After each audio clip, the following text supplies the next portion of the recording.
Okay, let me ask a technical question of you all. Can you see homework 3 on your grade scope? No? I think at least last night I didn't see anything. It's not there? Yeah. And it probably should be? That would make sense because you have to turn it in somehow? Okay. That's true, it's right. All right then. We'll fix that. It's due at the end of the week. But if we don't fix the hand-in thing, then you don't have to worry because you can't hand it in. But I'll probably remember to fix it. There's a programming assignment number 3 which is out. It's due November 29th, and I suggest that you look at it soon because it's tricky.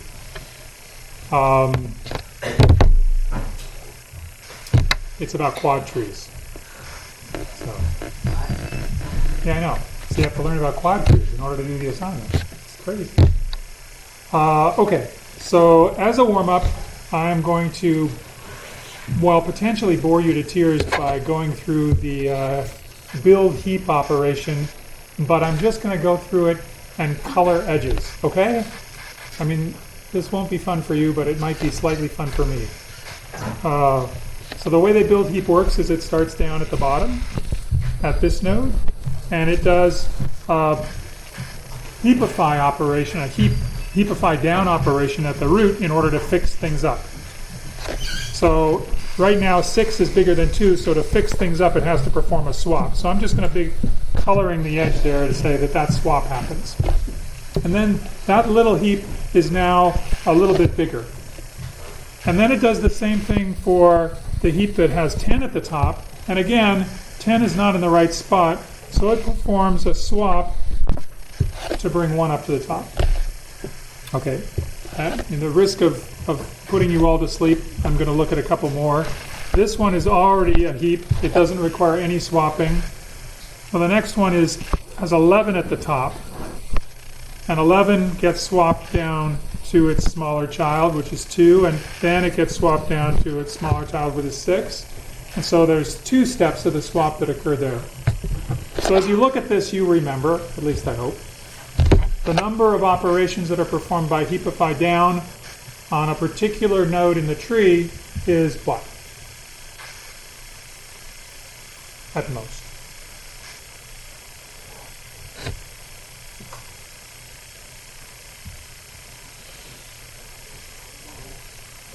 Height of that subtree. Yeah, exactly. So we've got 2 here, and to fix this guy, it might, the next thing to fix is this guy. It might require us to do 2, but in this case it actually only requires 1. Okay? But it's at most the height is the amount of work that we do in order to perform heapify down.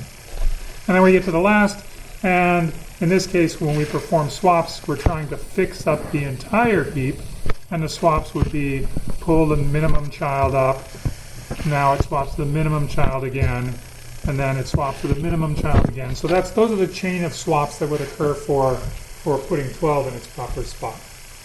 This was the warm-up. It warmed me up, but it may not have warmed you up. You could ask a question, or you could just sit there. It's up to you. I wanted to tell you this because we're going to analyze this once more. Remember, we did it twice. We did it once by using a summation that came out of basically counting the amount of work per level. We did it another time by writing a recurrence relation, which was kind of a top-down view where you looked at a heap, fixing up the heaps of size h-1 and then fixing up the final heap. We got a recurrence relation from that. And the final way we're going to look at it is by using money, dollars, lying around on the tree, and we'll use those dollars to pay for the operations.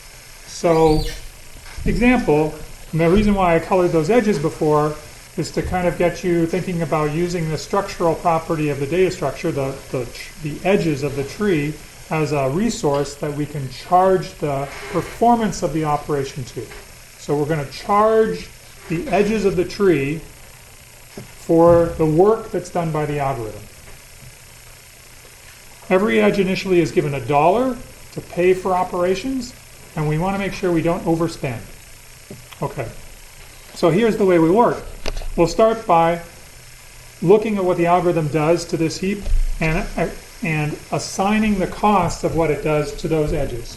So what is the first node in the tree that gets visited by BuildHeap? What's the first node that it calls heapify down on? You can identify it by telling me the path from the root. You can say it out loud. Right. Perfect. Right. This node right here, that's where we call heapify down initially. And the amount of work that it does, we're going to pay for that by using one of the paths to the leaf from that node.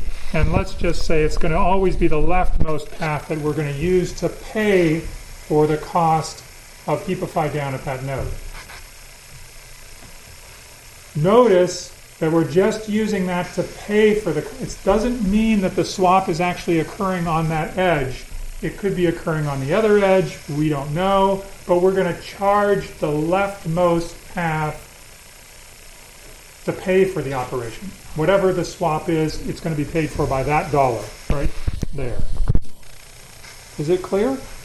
That's the charging for that one. Then we move on to the next node. The next node that we would look at is, again, you can identify it by saying where it is with the relation to the root. Right, left. And again, we'll pay for that one by choosing to use the dollar that's on the leftmost path that hasn't been used, that goes all the way down to the leaf. Same thing here. Same thing here. Now, the next node is which node? What node is the next node to perform heapify down from? Right. And we're going to use the leftmost non-spent path from that root down to the leaf to pay for the swaps that might be occurring to reposition, to restructure that subheap. So it's possible that by performing, we might perform 2 swaps because that's the height of the heap, and we'll pay for those 2 swaps by using, whoops, wait, I wanted to change color. That's the whole beauty of this whole thing. Oh, it'll make it so clear. Purple.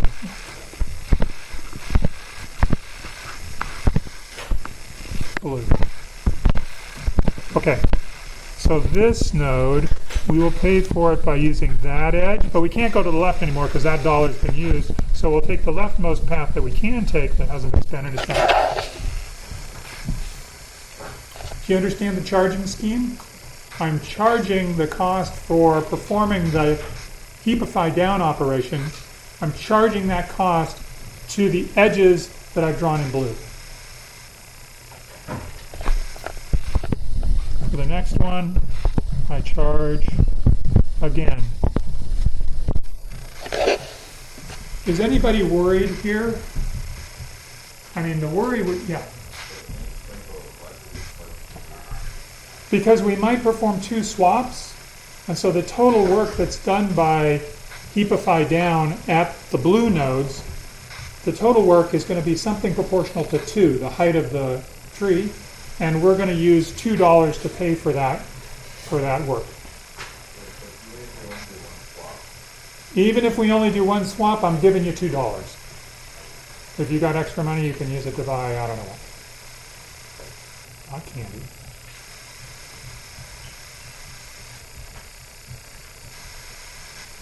This is a very interesting way to analyze an algorithm, right? It's like a picture.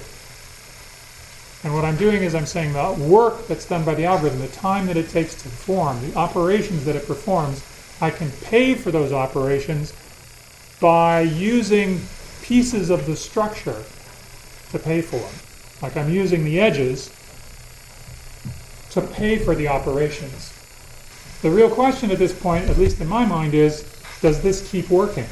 Like now if I go to the root and I change to the oh so lovely green, at least I think I changed to green, then is it possible that I can find a green path to use to pay for the operations that will be performed starting at the root? And so if I look, I can say, okay, this one is free, but now this one isn't free, but this one is free, and then this one's not free, but this one is free. So somehow I lucked out on this path. I could find a path from the root down to the leaf that was free.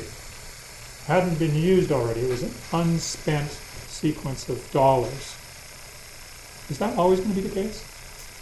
Am I always, like if, for example, there was another node with another tree, is it possible that I can pay for the operations that will be performed at the, let's pick something weird like, that's kind of annoying, isn't it? That'll be good. This color, cyan. Is it possible we can find edges that will pay for the operations for the cyan node? Well, yeah, the answer is on this page, actually. It says that it should always be possible to find those edges by following a path which first goes to the child, to the left child, and then follows a right path all the way down to the leaf.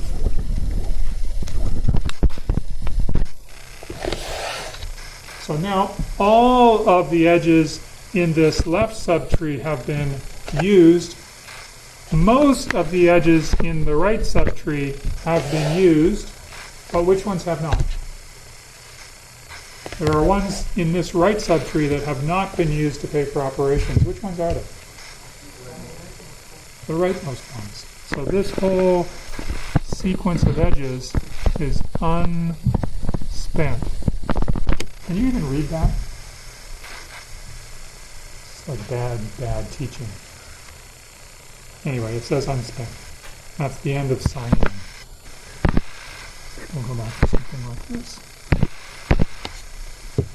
That's the thing that you need to show by induction.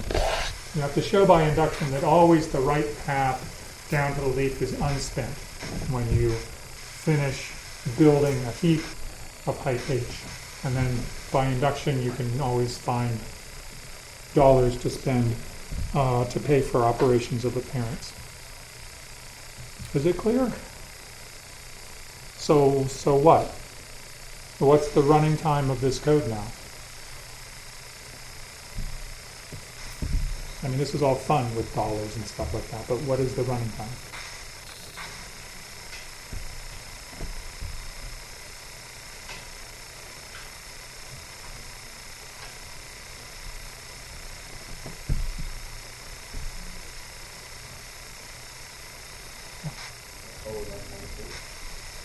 Yeah, so the number of dollars that we spend is basically the number of edges in the tree, minus the unspent edges that are down the rightmost side. So the total cost of BuildHeap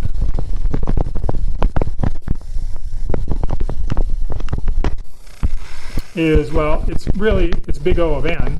But if you wanted to be more particular, it would be big O of n minus log n. It's even a little bit less than that. But this is another way to show that the work that's done by BuildHeap is not n log n, it's only linear. It's only order n. Any questions about that? Now you will never forget that BuildHeap takes linear time. Seen it like 3 times. Okay. There's one other thing I want to talk about with respect to heaps. It's an important property of the sorting algorithm that we talked about before. If you want to sort, you can build a heap in time order n. We just saw that. How much time does it take to perform n operations of remove min? N operations. I have to repeat this n times. How much time does it take for me to do remove min n times from a heap? You think it's going to be order n? Yeah. I'll keep you think it's going to be n log n? Anybody else? N squared?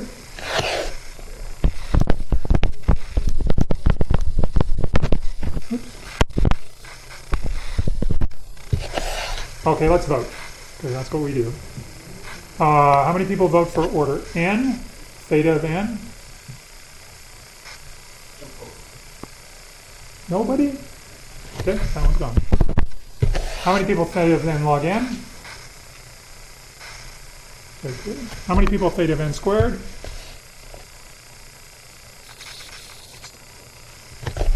How much time does it take to perform one remove min operation in a heap? A heap with n items. How much time does it take to do the remove min for that? Now, I guess maybe if your answer to this question is n, then n squared would be the right answer. But what do you know about how much time it takes to remove something from... You remember how to do this, right? You take the thing, you just rip it off the top, and then you have to take the thing at the bottom and you put it up in the spot, and then you heapify down to put it in the right spot, right position, right? How much time does that heapify down take? Height of the heap, which is log n. So this one operation takes log n. So n operations is going to take n log n, no more than n log n. It seems wasteful though, right? I mean, the analysis seems imprecise because I'm not always operating on a heap of size n. It's only the first heap that's size n. The rest of them are all smaller. Is it possible that this could not be order big O? It could be big O of n? Just like it's possible?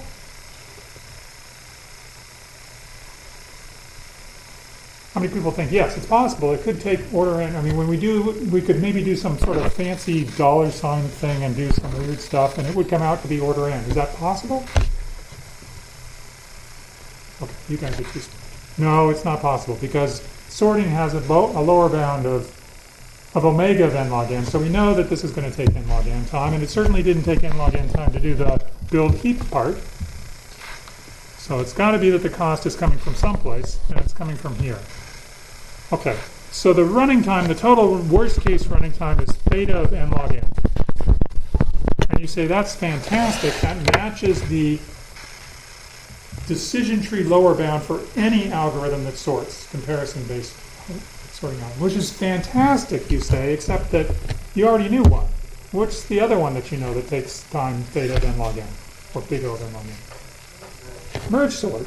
So why am I wasting your time telling you about another n log n sorting algorithm? What features of Heapsort make it in some ways superior to merge sort?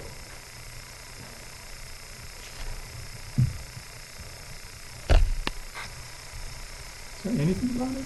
Maybe I'll show you how it works. I'll draw how it works. I mean, you sort of know how it works, right? You start with a array, and you change it into a heap by using the build heap operation. So now you have a heap, and the way you do this is you make it a max heap.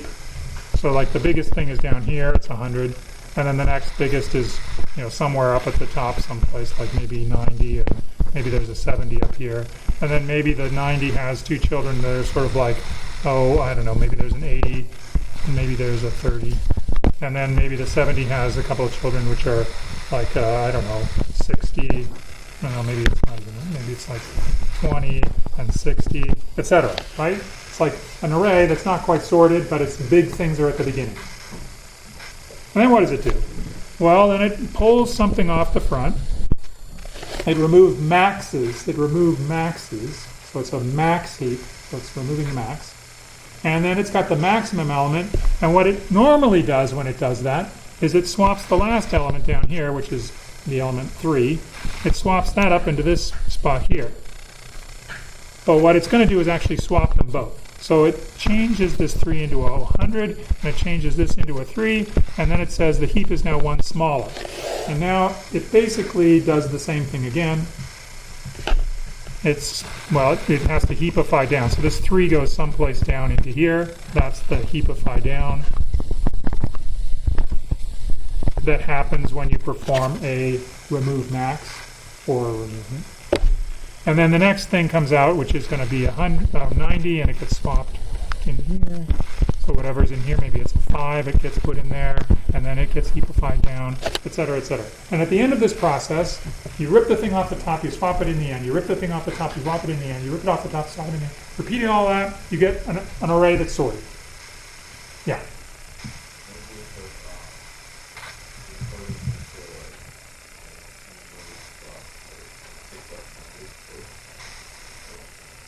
Bingo, exactly correct.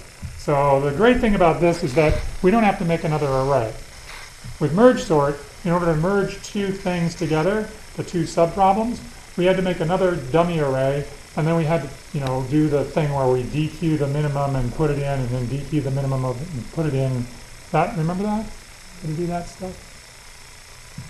So this is called an in-place sort. Oops.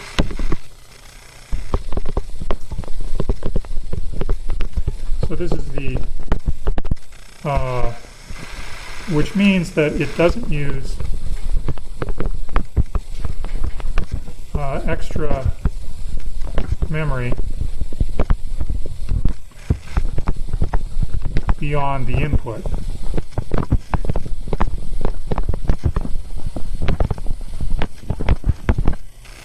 Except maybe a constant.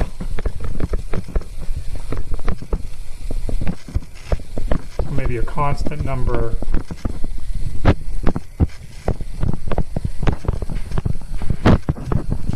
of variables. That's an in-place sort. It's doing the sorting in the input array. Doesn't have to use extra memory. And that's advantageous because you don't have to allocate memory, so you don't get any sort of issues about memory fragmentation or anything like that. It's all one spot. Yep. Isn't what? Yes. What's the worst case running time of quicksort? What is it? Worst case for quicksort is, I think you did a homework on this, or maybe you're doing a homework on this right now. Oh no, we put it on midterm 1? Oh, really clever. What is the running time of quicksort in the worst case? N squared. Worst thing that happens is you partition, and one partition has nothing in it, and the other one has everybody. It's like 0 and n minus 1. So you're only decreasing the problem size by 1, and you basically get n plus n minus 1 plus n minus 2 plus n minus, you get n squared. So quicksort is great, and in fact quicksort will work in practice probably faster than Heapsort, which is why the sorting routine that's in C++ and basically everything is a variant of quicksort that does fancy stuff when it gets down to small problem sizes. But the guarantee is from this guy. The guaranteed n log n running time is from Heapsort. Okay, that's it about heaps. Any other questions about heaps? We're moving on to a new structure. Disjoint sets. Oh yeah, I know, it's hard to see. Here, let me explain before I zoom in so that you can actually see something. Let me explain that this picture I'll zoom in a little bit. This picture represents species evolution over time. Each one of these rings is time. So that represents a time which is 3,000 million years ago. So things got maybe a little interesting around the Cambrian explosion right here. That's about 550 million years ago. And there was a burst of, supposedly a burst of population increase in terms of number of species. And this tree thing over here, the thing that looks sort of like kelp or algae, I don't know what it looks like. But anyway, it's kind of like a tree. It represents all the different sort of species that were around at that time. So the cut through this thing represents what were the species that were around. And you can sort of see some things go extinct, like there are the dinosaurs. There are the dinosaurs. Oh, there they are. There they are. See? Wait.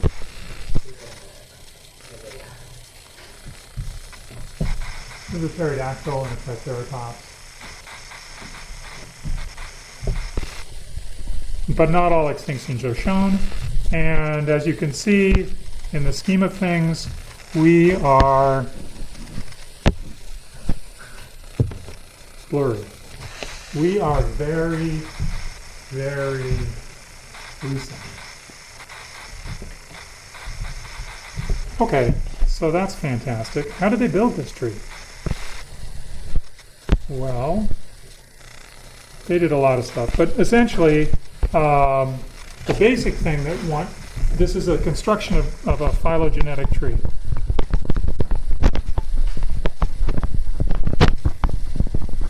Or something like a phylogenetic tree, a species tree, maybe something like that. Anyway, but the way that you do it is you start off with a bunch of individual things, like gorillas and humans and chimps and bears and pandas and raccoons, as individual species, and then you look and you see which ones are most closely related. And you say, okay, these two are, so then let's put them together. And that sort of represents, perhaps, potentially, a common ancestor. They did something more clever up here than this, I'm sure. But anyway, this is what we're thinking about.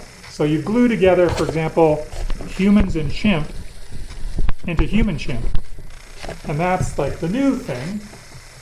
And then you look around and you see, okay, well, there's gorillas and human. They're pretty close together. Let's glue them together. So then you get human gorilla chimps. And then you look around and maybe you see bears and pandas, and you glue those together into bear pandas. And so there's this merging process that goes on. And it's driven by some similarity measure between the species. Now, of course, the most interesting part about this is the similarity measure. How do they determine similarity? Does anybody know? How do they do this?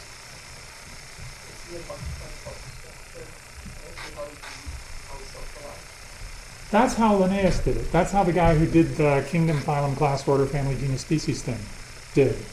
He built this thing by looking at features. And that's one way you could build this, is by looking at features. Nowadays, what do they do? Yeah, they look at your DNA. They look at the ribosomes.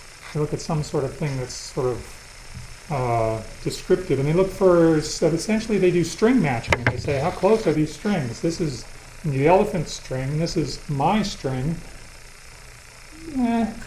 Pretty close compared to elephants and fish and me and something else. And they get these similarities between things, and they glue species together based on these similarities. So all of this is extremely interesting. It's very, very cool. The part that we want to talk about is the most mundane. The part that we want to talk about is the actual process of tracking the set of things over time. So we started off with gorillas, humans, chimps, bears, pandas, and raccoons, all separate. They are disjoint sets, each of size 1. And then there's a union operation that occurs that unions humans and chimps. And from that point on, they're glommed together in a set of size 2. There's 2 species that are in the set. So there's a union operation that we have to support. And then occasionally we might want to find, for example, at a particular time, like for example, I don't know, 250 million years ago, we would like to find out what is the set of things that came from this common ancestor 250 million years ago. We would like to know what, for example, here's 250 million years ago. We would like to say, where were humans 250 million years ago?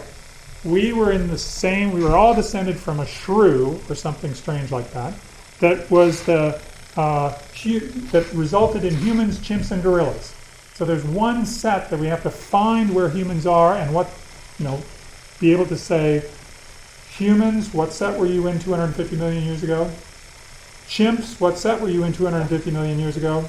And it should be able to tell us that it's the same set. It should be able to tell us that those 2 sets are the same. So there's a find operation. Oops. Find human. At any particular time in this evolution of sets. Now the property of the sets, the important property, which is right there, is that the sets are disjoint, meaning that no set no two sets contains a common element. So humans can't be in two different sets. They're in one set, the human, chimp, gorilla set. Or later on, they'll be in the human, chimp, bear, gorilla, panda set. So it's always separate sets.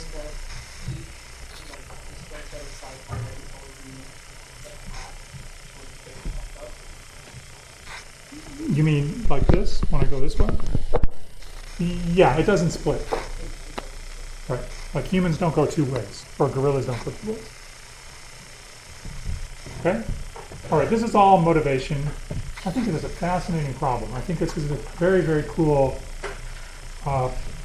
coding problem to build a phylogenetic tree. And there's like minimum entropy ways of doing it. And there's very, very cool stuff to do with building phylogenetic trees. But we're not going to talk about that. We're going to talk about the sort of disjoint sets structure that's sitting down at the bottom, helping out. So here is what the disjoint sets abstract data type requires. It requires make set operations, which just basically make a set of size 1. So you have to start off with individuals in different sets. So this creates those. So you might have make set human, make set panda, etc. Make set makes a single element set, a new one. And then there is union operations, which union together two sets.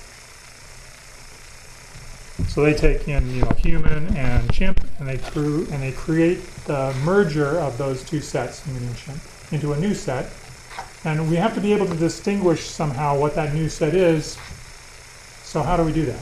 I have a new set called human, chimp. I have to be able to, now I'm going to perform a find operation, and a find operation has to tell me what set, for example, human is in. It's going to be given a key to look up. This might be human. And it should be able to return some description of the set that humans are in at that point. And in order for us to say, for example, are humans and elephants in the same set at that time? Like 20 million years ago, or maybe 300 million years ago? Were humans and elephants in the same set? So we have to be able to give back a representative of the set. So the output of this is a representative. Return a representative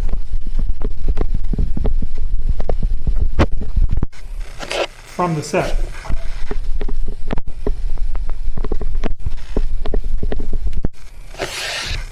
And I don't know, we could choose whatever we would like.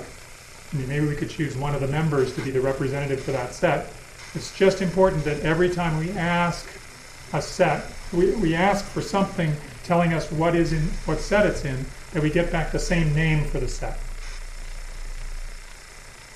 So if you could pick either humans or chimps, I don't care which, but anyway, one of them has to be it.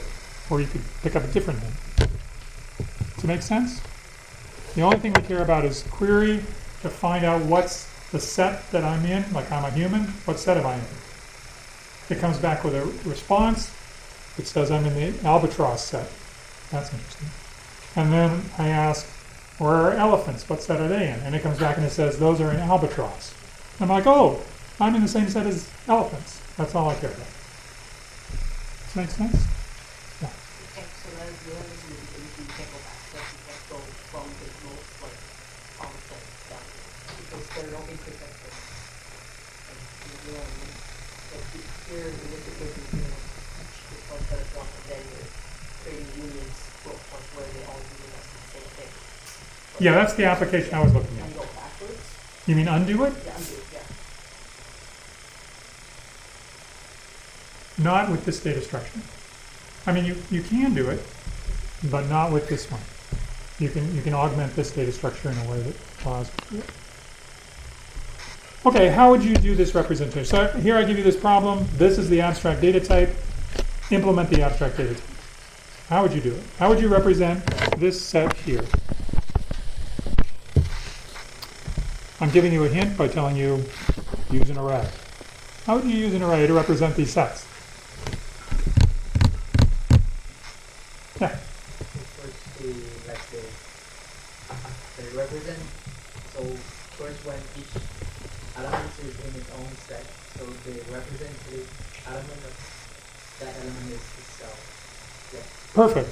But what about if we have these sets? So like at some point, if we union 0 and 1, so we choose to set the representative of one element to be the other, the index of the other. Excellent. Let's do that. So then in this case, we have 0 and 0, and 4 is also in there, so that's a 0. And then what do we want to have representing the set that 2 is in? 2. Okay, 2. And then 2. And then 3, 5, and 6, they're all in the 3 set. Perfect. Excellent suggestion. What's the running time of find in this representation? If I wanted to find the representative set given a particular individual, how much time does that take?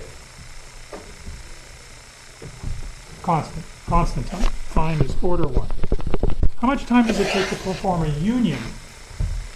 If I wanted to union together the set represented by 0 and the set represented by 3, how much time does that take? And I'm asking really as a function of n, the number of items in total. How much time does it take?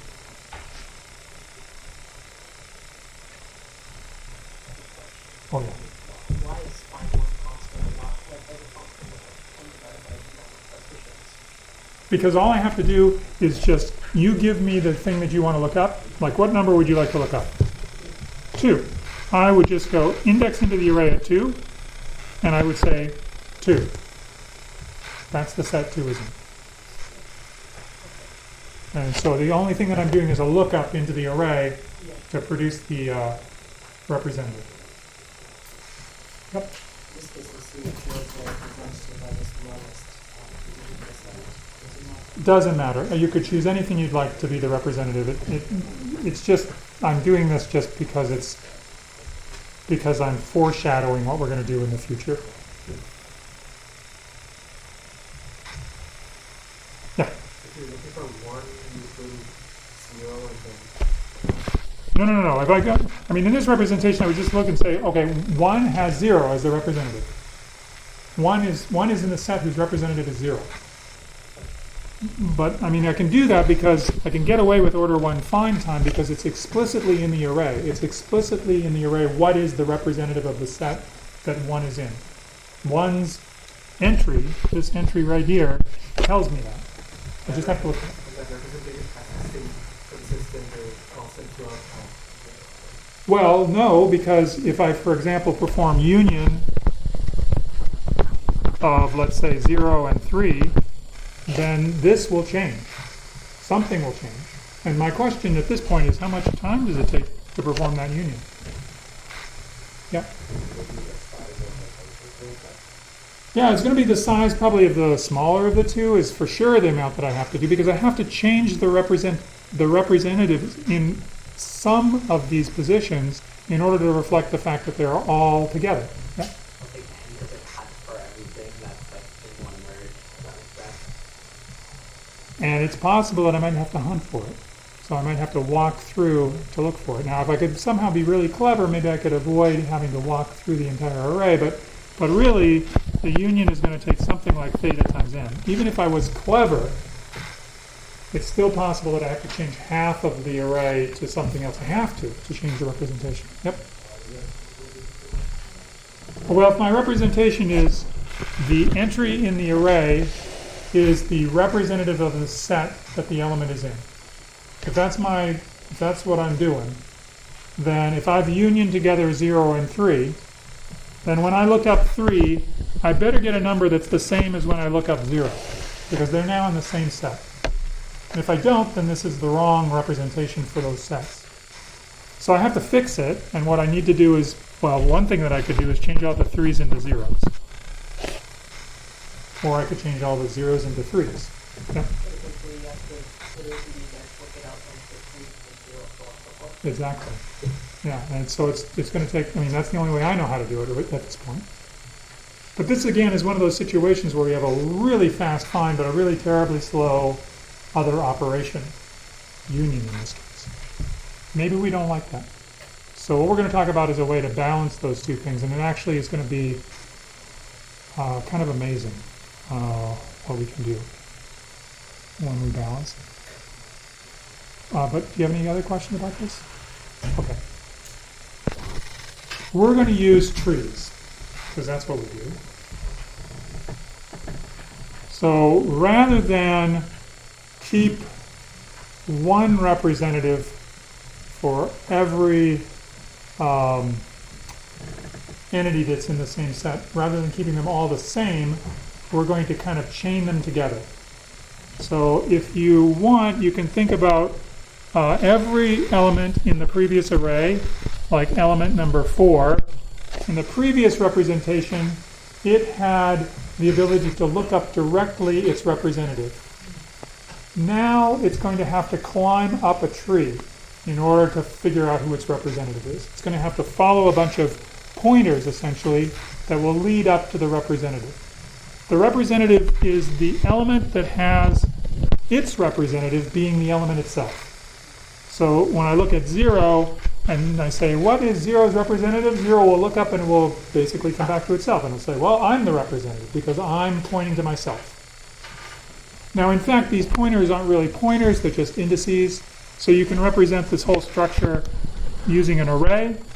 It looks a lot like the array that we looked at on the previous page, except that you'll notice 1, 4, and 0 are all in the same set, but 4 does not have 0 in its array location. It has a 1 there.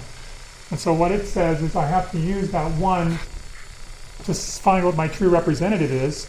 And so it will look at 1, and 1 will say, well, my representative is 0. And then 0 will look at 0 and say, well, I'm the representative. So there you go. And you can see that in this code. If I happen to be at the top, if my parent is myself, then I return myself. Otherwise, I find and report what my parent, what the representative of my parent is in this structure. So now it's no longer the case that find takes constant time. How much time does find take? I mean, what structural property does find, running time does find have as a structural property? Height. Yeah, the height of the tree. So the height of the tree, these are called up trees, by the way, and I think you can guess why. Height of tree containing, okay. And so if we are in a skinny, long tree like this tree, this chain here, this is going to be a long time. Whereas if we're in a nice sort of fat, bushy tree like this one, then it's not going to take a long time. It's going to be short. So we want shallow trees again to make this operation work efficiently. Notice also that these trees don't necessarily have to be binary. You can have many, many, many nodes that point to the same thing. Yeah? The way I see it, it's kind of similar to hash tables. Why don't we just use hash tables? Sure, how are you going to union two things together? So now I give you... It's like I have like a public link, and they are related to each other. But how do I, so suppose that I have a set at a particular time, and so one set is in this chain, and the other set is this chain here, and now I say union those two sets together. Now I can just look up the key and then insert into that chain. Exactly, very good. So how much time will that take? So you look up the key, and you say, okay, I look up the key, I look up this key, now I've got to copy these guys into this list. How much time will that take? In the worst case.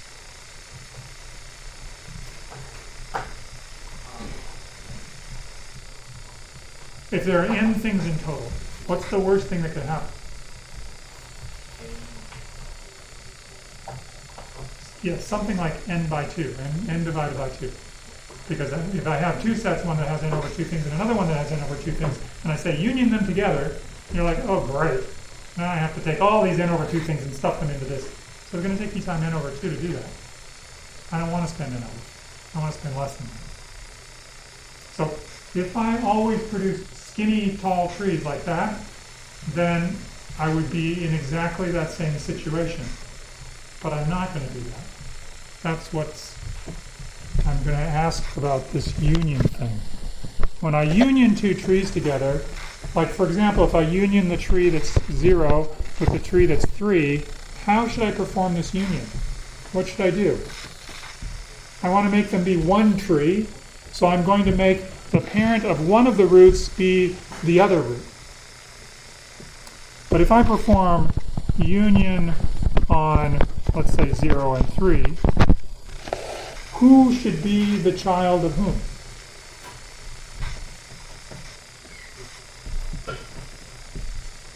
Yeah.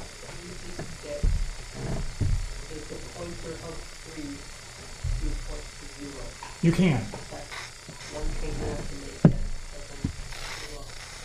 Because now, if you get rid of point 0, that means 6 is equal to 0. Yep, that's exactly correct. And let's even do it.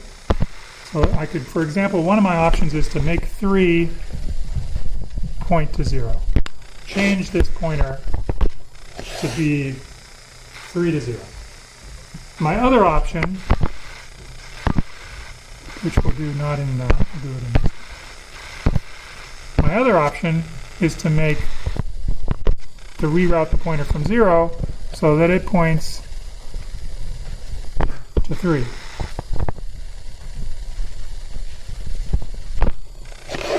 So those are my two options. Either I point root 1 to root 2 or I point root 2 to root 1. And then if I do that, everything works. But one of them is better than the other. Or maybe it would be. But what would you think? What should I do? I mean, if I gave you a tree, if I gave you this tree, and I gave you this tree,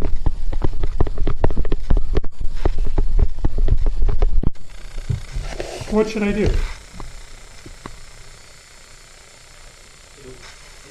Wouldn't it be better to have the tree with the lowest height to the tree with the highest height? So you want to do this. Yeah. Why? Because then you have the way around and high the tree with the highest height and get another height. Yeah, so if we were thinking about this height as being the cost of doing the find operation, yeah, if I point the short tree at the tall tree, then I'm making sure that the trees don't increase in height. The maximum height is still the same after that operation. The only time that the height will increase is when? Yeah. Is when they have the same height. So when they're exactly the same height, then I can't do much. I have a tree that looks like this, and another tree that looks like this. No matter what I do, if I do this, it increases by 1. If I do like this, it increases by 1. Yep. If you're uniting multiple times, there's not going to be a situation where there's going to be two trees of height greater than 1 each other. You're always checking like to point Yes. If I have two trees and their heights differ if their heights differ even by 1, then it's clear what I should do. I should take the short one and I should point it at the tall one, the root.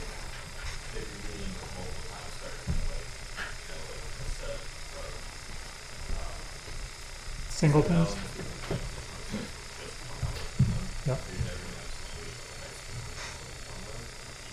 No, I will have a situation where they differ. So imagine that I just sat over here and I forgot about humans. I just union together all of the other animals. Then I would have this massive tree, and I'd have this tiny little tree. And then I say, okay, let's union the humans in finally. And then we get unioned in. It depends on really the union operations that are asked to be, so what the difference in the heights are. But we have some control because we have the control to say which root points to which other root. And that's what really, so this, we want the parent of this root should be the, I hope I get this right, the small height tree, and this should be the large height tree.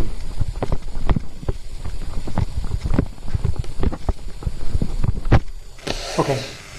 Next time we'll talk about how this works, how we can analyze this.